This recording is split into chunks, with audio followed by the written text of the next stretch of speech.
So 1 year ago, I woke up to this view. I was at 14,000 feet, 60 miles into the Annapurna Circuit in Nepal. At that point, my sleeping bag had been my home for 4 of the last 12 months. I was pretty grungy and hadn't showered in a few days. So to explain how I got to this situation, I have to rewind 2 years to when I was sitting right here where you all are. 2 years ago, I remember hearing about all the opportunities that the Morehead-Cain had to offer, and I was really intimidated.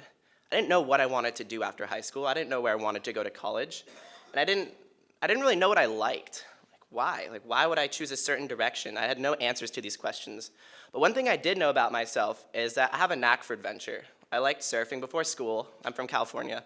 And I liked hiking and biking on the weekends. And when I heard about the opportunity to take a gap year, I just jumped on it. I thought that was a really good decision. And then fast forward a few months, I'm offered the Morehead-Cain, and I accept it. And I still want to take a gap year.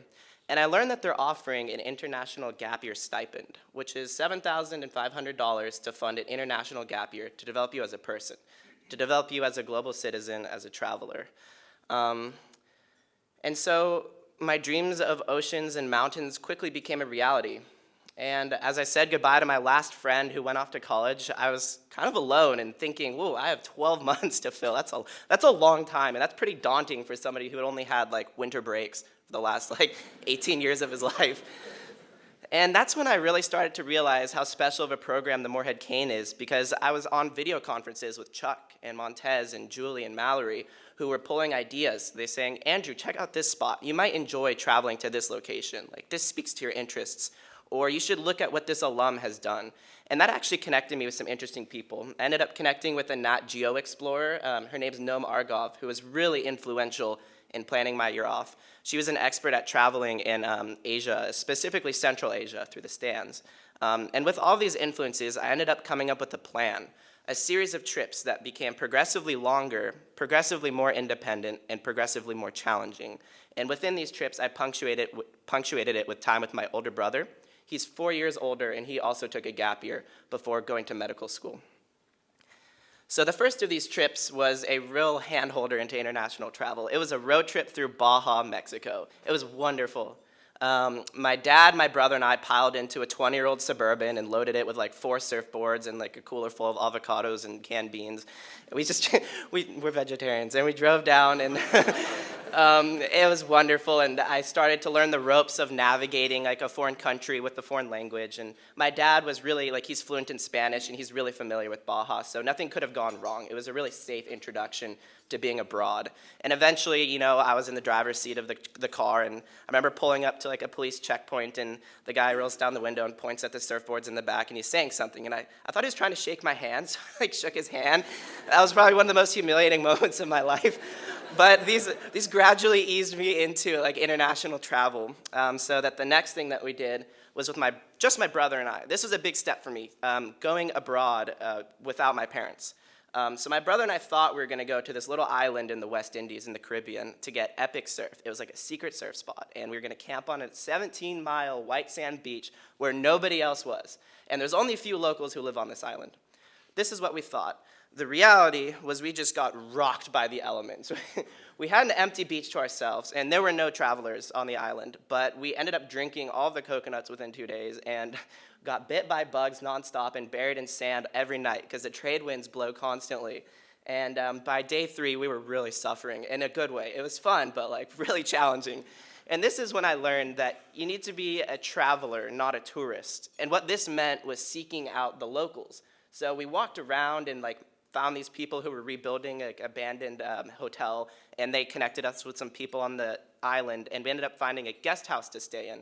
And some of the most memorable experiences from this trip were both the suffering and also connecting with the locals. And then after that, I had my OL summer. And because I took a gap year, I could take it in the middle of the year, so I ended up going to Patagonia, which was a really wonderful experience. And that transitioned me into this final chapter of the gap year, which was a really, really big deal for me. This was the grand finale. It was my Tour de Asia. It was a 3-month trip that started off in China. And I took Chinese in high school for 6 years, so this was good language immersion for me. But somehow when I got off the plane, I'd forgotten all my Chinese. And I was supposed to find a hostel that was like roughly an hour away, and I could not for the life of me figure out how to get there because I didn't have a SIM card, I didn't have Wi-Fi, and Google Maps is blocked. And I was really freaking out, and I was just like rummaging through buses, like asking people like in my broken Chinese, "Are you going here?" Like, and by some miracle, I found people who were going to the same spot. It was like one apartment within an apartment building within like 100 apartment buildings. So the odds of that were really small.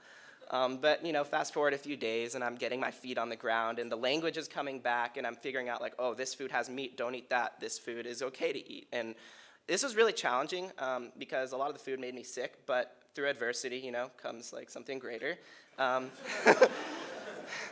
And towards the end of the trip, I had landed on this really unique bus route that takes me through the Tibetan Plateau, but outside of the official Tibetan Autonomous Region's borders. So it was like a taste of Tibet without having to get like all the visas to go through it proper. And one night that really stood out to me was when I got off this like 9-hour bus ride. I was like, where am I? Like, what is going on? This Tibetan woman named Madok invited me into her guest house, and I ended up staying with her for a few days. And at night we would share dumplings, and like we would chat about her upbringing in Chinese, and because my language was coming back, thankfully. And I heard about what it was like to live and operate as an entrepreneur in Tibet as a woman, where it's like very traditional gender roles. And she also invited me to a traditional Buddhist funeral, and she told me a whole lot about the Lama system and like how religion and politics intertwine in this part of the world.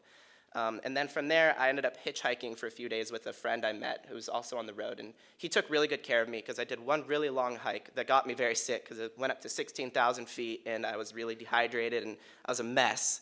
And this new friend like looked after me, got me the soups that I needed, and I really had a super strong human connection on this trip. And like with each trip, they became more and more emphasizing the people, which was really valuable. And then after China, I had planned an intermission to go to Australia to visit my brother. And this was good. This punctuated my year with something that I knew was going to be fun. Like it's warm water, it's surf, it's my brother, it's familiar, and like foods I can pronounce.